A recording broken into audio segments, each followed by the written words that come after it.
Welkom by Oop en Eerlik. Ons gesels weer eerlik vandag en reguit oor finansies en dis 'n baie sensitiewe onderwerp, is nie altyd die populêre een nie, maar ek het juis vir daai rede iemand gekry wat weet waarvan hy praat en dis Heinrich Kreer, hy is die stigter en besturende direkteur van Kreer Internasionaal, 'n bate- en welvaartbestuursmaatskappy wat reeds in 2000 begin het.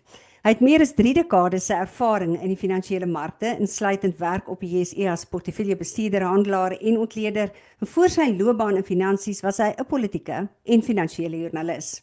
Hy spesialiseer in batetoedeling en portefeuljekonstruksie vir kliënte en hy is ook 'n gereelde media-kommentator oor geldsaake en ook die outeur van verskeie finansiële boeke, waarvan van hierdie boeke ook 'n Christelike inslag het. So as jy jou kinders wil reg leer oor geld, is dit 'n guldige geleentheid vir jou om van hierdie boeke aan te skaf. En ons gaan miskien net gou ietsie daaroor ook sê. So Hein, eers net baie welkom aan jou. Baie dankie, Wanda. Help ons gou net vinnig die publikasies wat jy reeds vrygestel het. Vertel ons gou van hierdie publikasies. Die heel eerste een was 'n boekie wat Pearson's Education jare gelede vir my gevra het om te skrywe. En dit was begrotings. En dit is altyd my hoeksteen waarmee ek waarheen ek die hele tyd naartoe terugkeer. Toe een van die uitgewers my gevra om The Richest Man in Babylon, wat al in ek dink 1929 geskryf was, in Afrikaans te vertaal, en ek het toe met hom 'n ooreenkoms aangegaan om dat ek toesig sal hou oor die vertaler wat hy kry, want ek het so 'n bietjie ervaring van vertaling, en dat ek die publikasie sou finansier.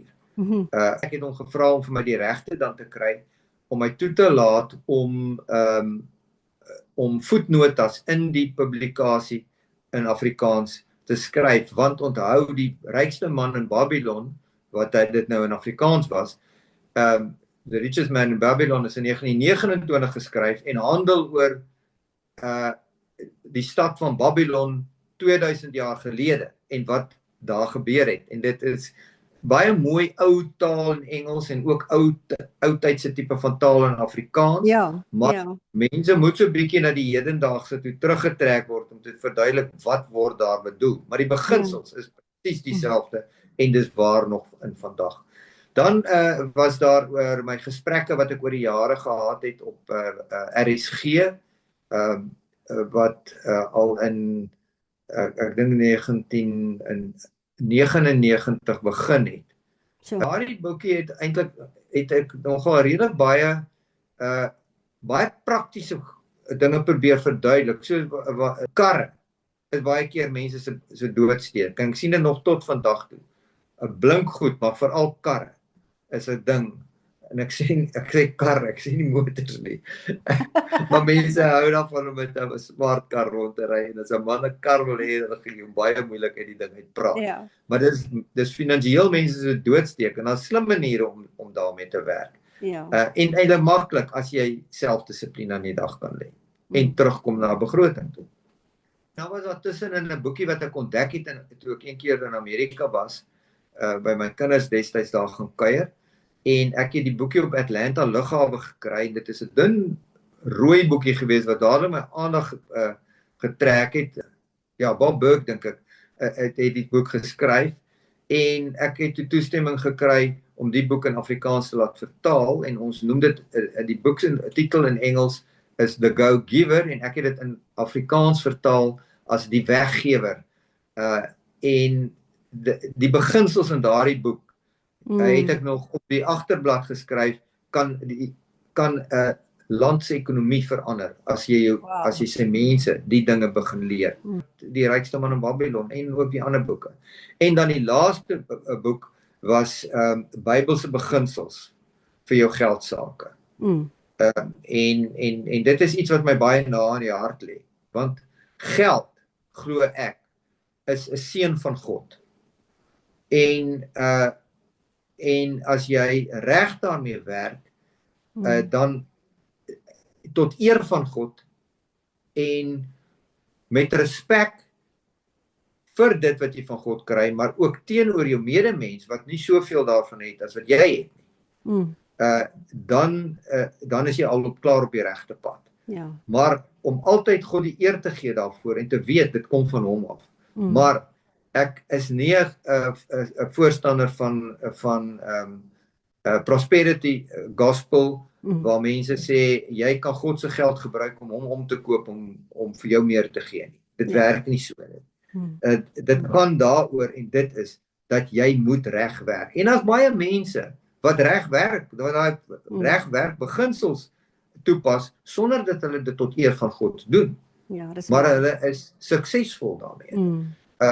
Maar as jy eers dit ontdek dat jy kan dit tot eer van God aanwend en jy kan vrygewig raak daarmee. Maar op die regte manier vrygewig te wees. Dis baie belangrik. So, ja, maar in die boek gebruik ek eintlik ook baie beginsels wat in die skrif waar is en wat gaan eintlik oor geestelike goed. So van my vriende het al gesê, maar jy haal 'n bietjie hierdie ding uit konteks aan. Dan sê ek, maar dit wat ek sê ek nie dit waaroor dit gesê is deur Paulus of deur Jesus is nie daardie konteks nie. Maar as jy dit kan toepas op byvoorbeeld hoe jy met jou geld werk, soos byvoorbeeld die gelykenis van die 5 slim meisies en die 5 dom meisies wat die slimmes het gesorg dat hulle ekstra olie het vir hulle lampies en die ander het net genoeg olie in hulle lampies gehad en wie het gewen. Daardie tipe van basiese beginsels en dan die hele ding rondom die 3 slawe wat 1 5 en ander 3 en ander 1 talent gekry het en wat hulle daarmee gaan doen het. Jy weet, daardie tipe van beginsels pas ek toe en dan verskrikkelijk baie van Paulus. Want Paulus het baie oor geld nogal gepraat. En baie praktiese goed gesê, jy weet, en een van die goed wat hy gesê het was, jy behoort nie eers saam met 'n lui mens aan die te sit en te eet nie. Jy weet, want en dit is iets wat baie van toepassing is. Nou goed, om te gaan en net te gaan 'n oordeel uitspreek en te sê iemand wat nie geld het nie is lui, dit is ook nie waar nie. Maar mens moet maar versigtig wees vir lui mense wat kort paaie soek. Daar is nie eintlik jy weet ek het altyd geleer met oefening en om toe Comrades gehardloop het en toe Oceans en die dinge gedoen het. No pain, no gain. En dit gaan maar met alles so. Jy moet 'n bietjie opoffer en so 'n bietjie gordel intrek op plekke van tyd tot tyd. Maar in daardie tyd is jy baie bly dat jy dit gedoen het en die sukses in plaas jy weet is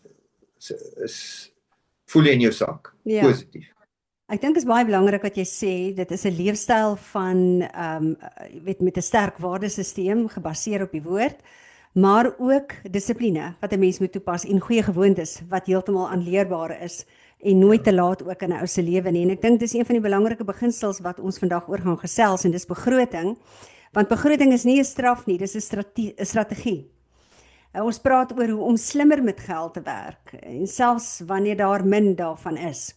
So, kom ons gesels, hoe lyk 'n realistiese begroting vir 'n middelklas gesin vandag? Elke mens, elke gesin se begroting lyk anders, want almal se behoeftes is anders. En behoeftes is baie keer wat mense graag wil hê. En nou daar's ook 'n fyn lyn wanneer is wat jy wil hê,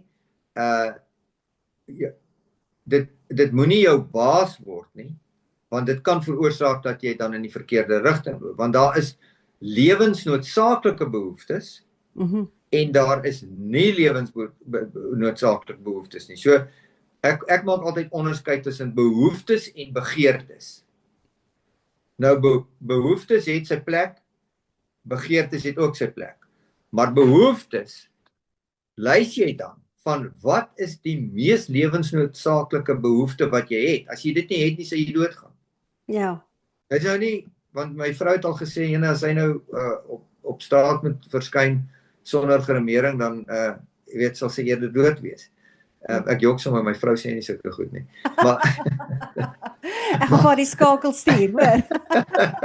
maar sy maar jy weet so met ander woorde party ouens se lewensnoodsaaklik 'n bietjie partykeer anders, maar ek sê altyd dink daaraan as jy nie kos het om te eet nie, gaan jy doodgaan. As jy nie brandstof het om by die werk te kom nie, gaan jy nie jou geld kan verdien nie. Jy weet so dit is iets wat baie hoog bo op die begroting moet kom. En so dit is altyd vir my 'n baie goeie maatstaf om dan te besluit. Wat is jou belangrikste, jou lewensnoodsaaklike uitgawes? En wat is jou mins noodsaaklike uitgawes? Met ander woorde, eintlik is dit niks anders as 'n begeerte nie. Jy weet en onthou, to keep up with the Joneses is 'n begeerte. En onthou, die Joneses is altyd dieper in die moeilikheid as wat jy is. Jy weet dit nog nie. Ja, dis baie waarde wat jy daar sê. Ek dink ek sommer nou net terug aan iemand wat eendag gevra het en dis 'n ou ding wat die ou mense het altyd gesê. Ek kan nie nou meer sê ou mense nie, ek val nou al self in daai kategorie. 60 en op raak mos nou al ou mense. Maar jy weet, hulle het altyd gesê, hoeveel rokke het ek nodig? Een in die bas, een in die kas en een in die was. As 'n mens so na begroting ook kyk, jy weet, watter persentasie gaan vir die kerk, watter persentasie belê ek terug in my werk, met ander opvoeding, al die ander goed wat daarmee saamgaan om my in my loopbaan te versterk, en wat gaan terug in my portefeulje om te bespaar, om meer geld te kan genereer. Wat is die prioriteite rondom dit en watter persentasies kyk ons? Goed, ek sê 'n groot persentasie man nie, behalwe dat as 'n riglyn vat ek die 10de, jy weet die 10de vir die kerk. Maar wanneer jy vir die kerk gee, het jy ook 'n verantwoordelikheid om seker te maak dat daar by die kerk behoorlike toepassing van die basiese rekenkundige beginsels is, en dat daardie geld land in die regte plek, op die regte plek. Want jy wil dit tog aan die kerk gee, sodat dit tot die eer van God kan aangewend word. En dit is nie noodwendig in die dominee se motor of in die pastoor se pastorie. Jy weet so, dit is en ek vat nou nie my vriende aan wat in daardie beroepe hulle self bevind nie, maar dit is partykeer vind 'n mens net dat mense dink jy kan blindelings vir die kerk gee en dit sal goed bestee word, en dit is net eenvoudig jou verantwoordelikheid. God het daai geld aan jou toegeken. Dis jou talent wat jy gekry het. Gaan jy dit onder 'n klip sit of gaan jy verantwoordelikheid neem oor hoe dit aangewend word? Ja, baie belangrik. En so dit is belangrik. So dis die enigste persentasie. Nou die interessante is, in die rykste man van Babylon praat hulle onder andere van die rykste man, die werklike rykste man in Babylon, en die koning het hom gevra of hy ander mense kan leer hoe om ryk te word, want hy is nie ryk gebore nie. En hoe het hy ryk geword? En toe het hy 100 mense aangestel om te leer, en die eerste les, ek dink daar 7 lesse van wat jy met jou beursie moet doen. En die eerste les is, vir elke 10 talente wat jy in jou beursie sit, moet jy net 9 spandeer. So ja. En dan gaan jou beursie oorloop. Want dan, as dan weer 10 talente bykom, dan spandeer jy weer, nou is daar 2 wat oor is. En jy weet, verstaan jy, en daardie beginsel. So dit is, so daai bepaling wat ek sê, as jy 'n ou is wat sê, weet wat, nee, van elke 10 talente gaan ek net 7 gebruik en 3 in my beursie hou. Dan kan jy dit ook doen, dit is nie verkeerd nie. Maar jy moet 'n dissipline hê, dat jy nie jou reël breek nie. En dit kom weer by doelwitstelling. So, begroting is 'n doelwit wat jy stel. En jy weet, 'n mens moet baie versigtig wees by doelwitstelling, dat jy dit vir jouself nie so moeilik maak, dat jy jou doelwit verbreek nie. En dat jy jou eie reël verbreek nie, want dan in terme van selfdissipline is jy besig om jou eie selfdissipline te begin ondergrawe, want nou het jy 'n mikpunt, 'n moeilike doelwit gemaak, en jy kan nie volhou by jou doelwit. So daar's 'n goue middeweg in nie 'n te maklike doelwit nie. Jy moet 'n bietjie sukkel met die doelwit, maar ook nie 'n te moeilike doelwit wat jy omtrent net elke derde keer of elke 5de keer gaan regkry nie. En so my raad aan mense is altyd, maak seker jy gaan jou doelwitte kan bereik, maar jy moet selfdissipline hê. En ons weet almal, selfdissipline gaan dwars deur jou hele lewe, en dit is met verskriklik baie goeders. Ek dink nie is 'n ding wat jy omtrent kan doen as daar nie selfdissipline is nie. Dink altyd aan, as jy opstaan in die oggend, dan stap jy badkamer toe, jy was jou gesig, jy borsel jou tande, dit raak 'n roetine, wat jy dink omtrent nie eers meer daaraan nie. Jy weet, as ons kinders van die skool af terugkom, wat is die eerste goed wat ons hulle leer? Trek jou skool, dit was in my dae so. My eerste ding wat my ma gesê het is, gaan trek jou skoolklere uit, vou dit op en sit dit terug in die kas. Of, laat ek eers kyk daarna, of ek nie dit in die was moet gooi nie. Jy weet, maar dit, en ek bedoel, toe ek groot geword het in die 60s, in die laerskool, jy weet, was dit 'n kwessie van, dit was letterlik omtrent, een aan die bas, een in die kas, en een in die was, jy weet. So as jy nou dit nog op vuil gesmeer het, by die skool, dan is jy nou besig om daai verhouding te breek. Maar dit is daai selfdissipline wat ek sê, jy weet, as jy oefen, as jy eet, al daai tipe van goed het selfdissipline. Maar een van die belangrikste selfdissiplines is jou begroting. Want daar's net een verskil tussen mense op aarde. En dit is die wat binne hulle vermoëns lewe, of die wat bo hulle vermoëns lewe. En ongelukkig, as jy iemand is wat in daai slaggat getrap het van bo jou vermoëns lewe, dan raak dit, hoe ouer jy word, al hoe moeiliker om daar uit te kom. Teen die tyd wat jy gaan aftree, gaan jy minder hê as mense wat binne hulle vermoëns gelewe het. En dan gaan jy moet kan leef op daardie minder wat jy gespaar het in jou lewe, omdat jy bo jou vermoëns gelewe het. Jy gaan nie vir iemand van 55, 60, 65 of 70 leer om hulle gedrag te verander nie. Ja, absoluut. En dit is dan wat gebeur is, daai bietjie wat hulle gespaar het, kan hulle self nie beheer nie, en spandeer hulle meer as wat hulle moet. Nou goed, die ander ding wat die rykste man sê ook, en dit is, hy sê, weet jy wat, as jy gedissiplineerd begin leef, en jy kry 10 talente in, en jy hou altyd een oor,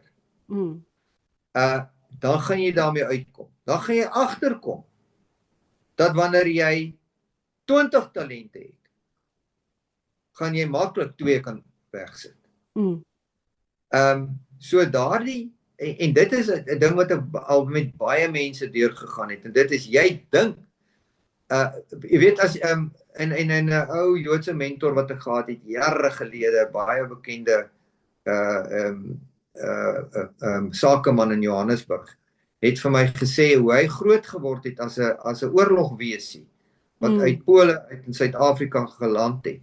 En die een ding wat hy geleer het is, by een van die rykste mense daardie tyd in die Joodse gemeenskap in Suid-Afrika, wat toe hy gaan vra het vir 'n verhoging, toe sê die ou vir hom, luister, as ek vir jou verhoging gee, dan gaan jy binne 'n kort tydjie ook nie daarmee kan uitkom nie.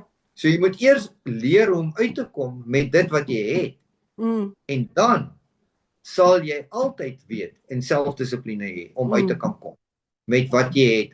Al gebeur daar nou iets, met ander woorde, en wat met ons in die aandelebeurs gebeur het destyds. Dit was, ons moes verlagings in ons salarisse aanvaar, en as ons dit nie wou aanvaar nie, moes ons bedank het. Ja, dit is maar 'n keuse. Jy het 'n keuse, en hoe pas jy dan nou ewe skielik in hierdie verskriklike moeilike finansiële omstandighede soos wat ons nou begin kry, hoe gaan jy nou optree? En dit is miskien die volgende vraag oor hoe beplan ek, hoe hanteer ek my begroting? Want 'n begroting is iets wat jy beplan, jy skryf dit neer, maar dit wat gebeur is, jy word die hele tyd gebul met wegbreekballe en al daai tipe van dinge. Ja, jy weet, soos ons almal weet, daar gebeur die hele tyd iets, soos jou motor breek skielik. Of 'n kind word skielik verskriklik siek. Of daar gebeur iets in die ekonomie wat totaal, en alles is buite jou beheer. Jy is nooit in beheer nie. Maar en dan is dit baie keer mense se verskoning hoekom hulle nie beplan nie. En hoekom hulle 'n begroting opstel nie.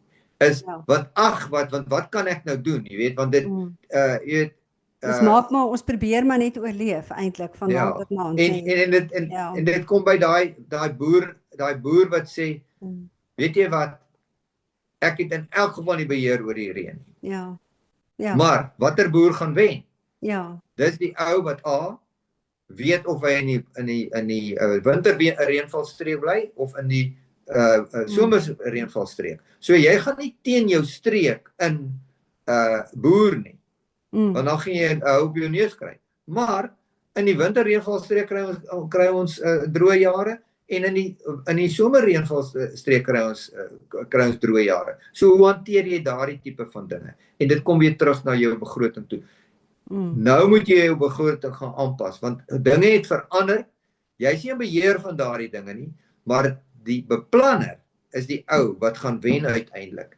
En die ou wat nie beplan nie en sê laat God se water oor God se akker loop, hy of sy is diegene wat in elk geval die verloorders gaan wees. Ja, absoluut. Nou waar sny ek eerste? Alles is belangrik. Is 'n plofbare gesprek wat 'n mens maar met jou gesin moet hê, maar waar sny ons eers? Hoe verduidelik ek vir hulle waar begin ons sny, want alles is tog belangrik, né? Goed, so wat 'n mens doen is wanneer jy begin om 'n begroting op te stel, dan stel jy 'n prioriteitslys op. En jy begin by die lewensnoodsaaklike. En soos ek sê, die een ou se lewensnoodsaaklik sal nie noodwendig 100% die ander ene sin wees nie. En dit is wanneer en nou die aard van die saak is hierdie hele ding baie makliker as jy 'n enkeling is, as wanneer jy 'n wederhelft het en moet saam begin werk. En dan die kinders. Betrek die kinders. Ek sê altyd, as hulle nog so groot is dat jy doeke om hulle moet sit, of kussings om hulle moet sit om te kan regop sit, dan moet hulle al reeds by die begrotingstafel wees. Want te veel van ons is nog klou aan daai ding vas van jy weet die geldsake van die huis hoor daar in die slaapkamer onder die kombers by pa en ma. Nou wanneer pa en ma daai triek trek, moet jy begin agterkom, hulle weet eintlik net so min soos die kinders en die ander deel van die huisgesin wat nie betrokke is by die geldsake nie, van die geldsake af, en nou steek hulle dit weg. So betrek jou kinders van 'n vroeë ouderdom af en leer hulle hierdie beginsels waaroor ons hierso praat. En hoe vroeër hulle dit leer, hoe beter sal dit met hulle gaan. So maak hulle deel van dit en laat hulle hoor. En wat ek ook skryf in my boek, in die begrotingsboekie, ek sê hou 'n begrotingsvergadering een keer 'n maand. Maak dit 'n aangename omgewing. Laat elke ou in die huishouding sê 'n kans kry om te sê die begrotingsete gaan dit pa se beurt wees, ma se beurt wees, boetie se beurt wees, sussie se beurt wees en wie ook al, en dan om te kies wat gaan hulle by daai ete eet, daai ene se geliefkoeste ding. En maak dit iets wat aangenaam is, sodat jy daai ding vermy van, want baie mense sê altyd, in ons huis is dit 'n baie sensitiewe saak. maar maak daardie sensitiewe saak 'n praktiese saak.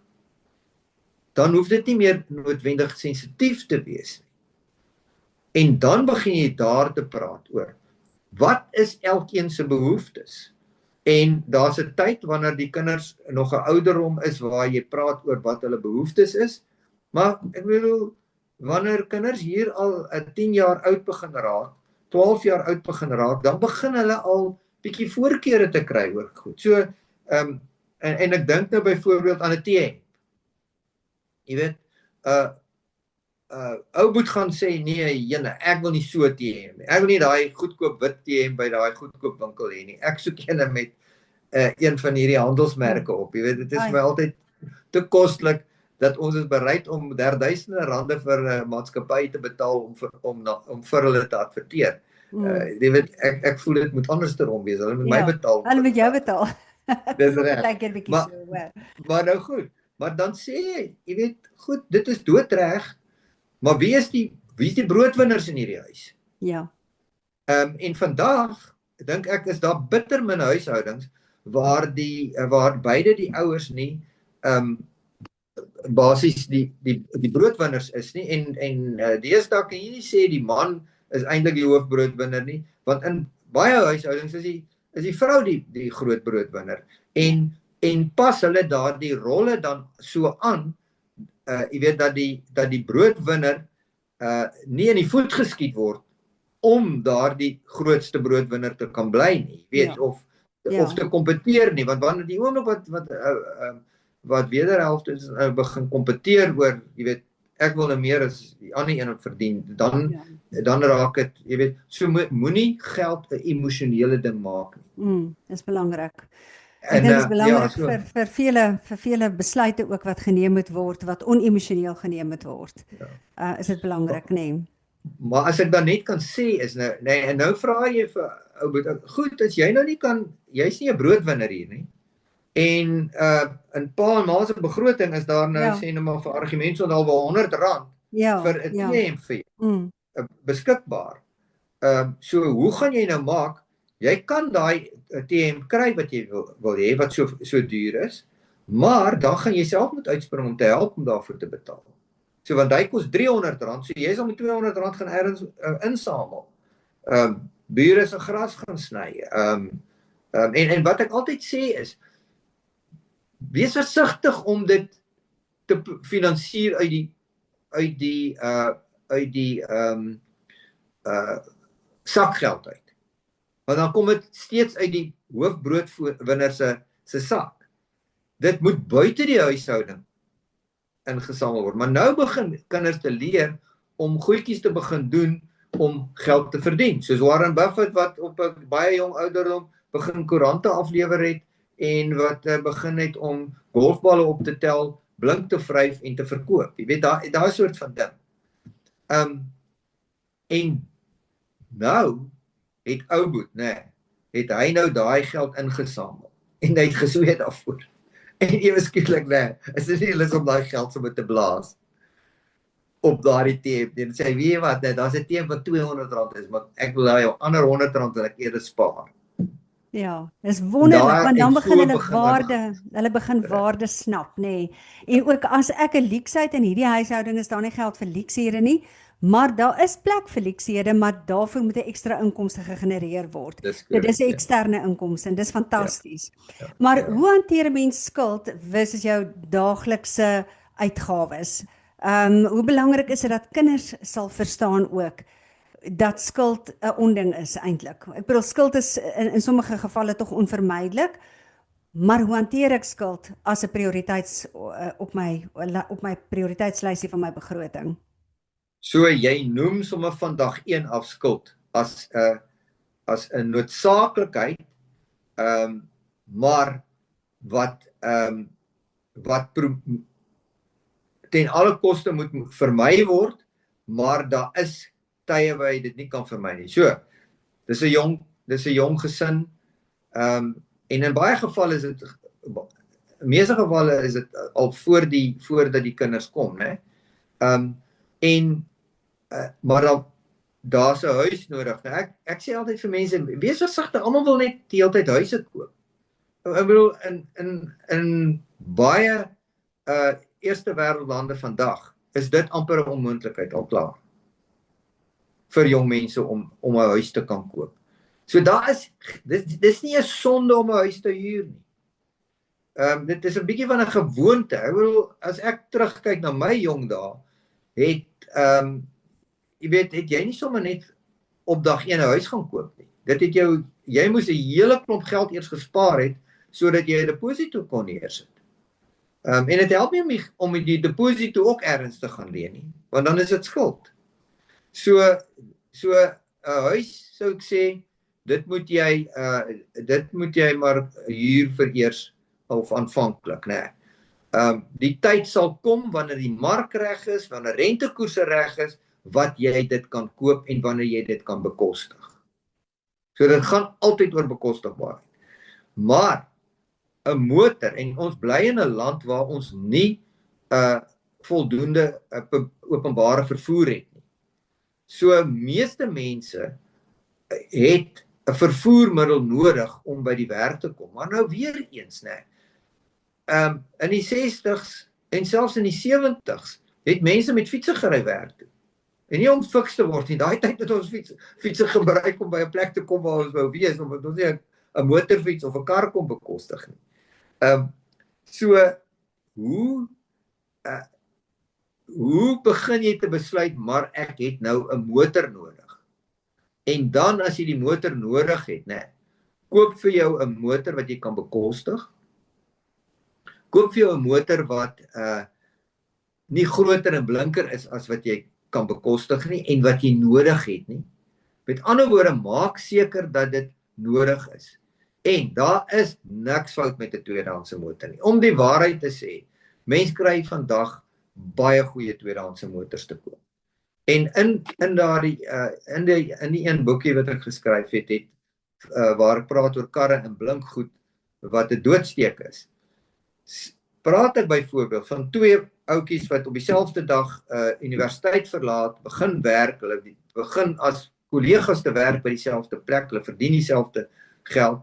Die een ou hy gaan koop vir hom 'n kar wat hy begeer op skuld en binne omtrent 3 jaar koop hy weer 'n ander kar op skuld. Die ander ou gaan koop vir hom 'n regtige kar wat hy maar om die hoek wil parkeer, maar hy kon dit bekostig en hy kon 'n tweedehandse kar koop wat net aan sy behoeftes voldoen, wat hy mooi moet oppas en maar wat hy doen is, hy gaan spaar net soveel as wat sy vriend spandeer op sy motor. En dan hou ek nou so aan met daai storie, en dan hy ry sy kar 10 jaar. Die ander ou koop elke 3 jaar 'n nuwe kar, en 'n mooier en 'n blinker en 'n groter kar. Na omtrent 15 jaar kan die tweede ou wat arm begin het, steek die ander ou verby, want dan koop hy sy eerste kar kontant met die geld wat hy gespaar het, en dis 'n mooier en 'n blinker kar as die ander ou kan bekostig wat dit op skuld koop. Weet jy, dis daardie soort van beginsels wat ek graag leer vir mense en vir mense probeer leer. En die ander ding is om mense te leer hoe om so gou as moontlik skuldvry te kom. Want hoe later jy begin spaar, hoe moeiliker gaan dit wees, hoe meer moet jy neersit om te spaar. Met ander woorde, nou moet jy begin eintlik van die bloedgeld vat om te kan spaar sodat jy nie agter raak nie. Ja. En dit is al daai beginsels wat ek dan inbring weer by die begroting. Want as jy jou begroting dan korrek en reg bestuur en met selfdissipline bestuur en met die oog daarop dat jy moet minder uitgee as wat jy inkry. En wanneer jy moet besnoei omdat die markte ewe skielik teen jou draai, brandstofpryse draai teen jou, inflasie draai skielik teen jou, waar snoei jy dan? Onthou, ons het die prioriteitslys gehad. Heel bo is die mees lewensnoodsaaklike uitgawe, heel onder is net plain begroting keep up with the Joneses uitgawes. Ja. En nou begin jy onder te sny. Nou goed, baie mense het al vir my gesê, "Hein, weet jy wat, ons begin nou al in die lewensnoodsaaklike te sny." Dan sê ek, nee. Dis nog nie lewensnoodsaaklik nie, want die doodsake is heel bo. En dis maar omtrent 2 of 3 goed. Ja. So dit is moeilike goed wat jy daar moet op besnoei, maar jy sal daar moet besnoei want jy moet die lewensnoodsaaklike kan betaal. En dit is hoekom jy so moet werk. So ons kan vir mekaar sê begroting is essensieel. Dis nie 'n leksheid nie, dis nie vir sommige mense nie en dit is eintlik iets wat ons almal baie pligsgetrou moet toepas en aan die einde van die dag jy kan hom opstel, maar dis ook belangrik om te hou by daai begroting. So daai konsekwentheid moet ook gevolg word, anders is dit 'n sinnelose oefening. Maar miskien tog nie, dalk leer ons kinders immers wat ons dan nie kon regkry nie, leer ons kinders die regte gewoontes aan, hè. Dit is so. En as ons 'n baie vinnige, eenvoudige begrotingsverdeling gee. Ek sit nou met my pen en papier reg. Ek wil amper vir mense 'n diagram saam met ons wanneer ek dit post, wil ek dit kan opsit. Maar gee ons gou 'n vinnige begrotingsverdeling sodat ouens kan gaan sit en aan die werk spring met 'n begroting. Goed. Die ontvanger kom vat sy deel voordat jy altyd keuse het. In meeste gevalle werk meeste van ons mense op die LBS stelsel. Die geld word afgetrek. So jy het gedog jy gaan met R30,000 'n maand begin werk, maar die ontvanger het sy deel gevat en nou sit jy omtrent met R33,000 wat jy het, né? So dis die eerste ding en jy het nie 'n keuse daar nie. En wanneer jy in 'n situasie is te hê nie. as jy 'n tipe van 'n besigheid het of werk het waar jy moet belasting uit jou sak uit gaan betaal dit. Moenie dit uitstel nie en moet dit nie op plekke steel en so aan nie. En slim storieetjies probeer, want daar is baie mense met slim storieetjies oor belasting. Dan die eerste ding wat ek sou sê is die dak oor jou kop. Goed? En amper wat gelyk staan daaraan is die kos op die tafel. En dan is daar in baie huishoudings kroniese medikasie wat dalk al sommer voor die kos gaan kom. En so ek sou sê dak oor jou kop, kos op die tafel en vervoer. Of dit nou 'n motorfiets is of 'n trapfiets is en of dit 'n motor is, maar 'n vervoer om die broodwinners by die werk te kan kry en om die kinders by die skool te kan kry. So daardie is 'n pakkie wat ek sou sê is heel bo en in my boek is die 10de is heel bo aan dit. Die 10de kom net na belasting. Nou ek wil nie graag sê dit is 'n belasting aan God nie. Ja, maar jy weet jy betaal die keiser toekom, maar as ek die keuse gehad het sou ek die Here eers God se geld eers gegee het vir dit waarheen dit moet gaan. So en dan daarna dan begin ander behoeftes nou uit te kom. Jy weet dit is en daardie behoeftes om voorskrifklik vir mense te wees oor dit. Jy weet een ou sal sy tuin bostel en 'n ander ou gaan sy sport en sy fiksheid bostel.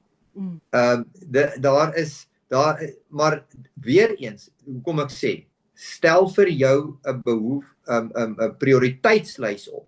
Wat is vir jou die belangrikste in jou lewe? En moenie dom wees oor daai belangrikheid nie, want onthou die goed wat ek daar bo gesit het, is die lewensnoodsaaklike goed. Ja. En dit is uiteindelik wat partykeer waar jy op plekke gaan kom waar jy sê ek sal die televisiegeld moet afsny. Ek sal selfs dalk my selfoon moet afsny. Ek sal selfs my gym lidmaatskap of my hardloopklub lidmaatskap moet opgee, want ek het brandstof nodig en die brandstofprys het gestyg. Ek het die medikasie nodig. En daardie geld wat jy wegsit.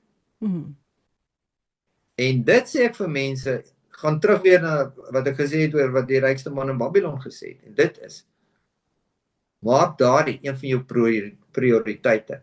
Want aanvanklik spaar jy geld om vir jou 'n buffer op te bou, dat indien jy finansiëel in die moeilikheid raak, dan kan jy in daai buffer gaan indelf, om gou te help om jouself uit die moeilikheid uit te kry. Daardie buffer word al hoe groter, want onthou ons het gesê by die eerste 10 talente het jy 1 talent oorgehad, nou is dit 'n buffer. So kom ons sê, na 'n jaar het jy 12 talente, maar jy verdien nog steeds 10 talente, maar jy het al 12 talente opgebou. Nou begin dit te groter raak vir 'n buffer. Nou begin jy te sê, goed, ek moet dit nou begin belê op vir 'n medium termyn. So die buffer is in die kort termyn, so dit is geld in die bank, dit verdien rente, maar onthou, rente is ook jou duurste belastinggeld. En dit vergeet mense. En dan sê jy, okay, nou die medium termyn rente, en dit is gewoonlik basies staatseffekte en so, maar ek wil nie nou te veel op dit ingaan nie, want dit is baie meer tegnies nou. En dan uiteindelik het jy nou al amper 2 jaar se talente wat opgebou het, in jou beursie. Want dan alles is jou beursie.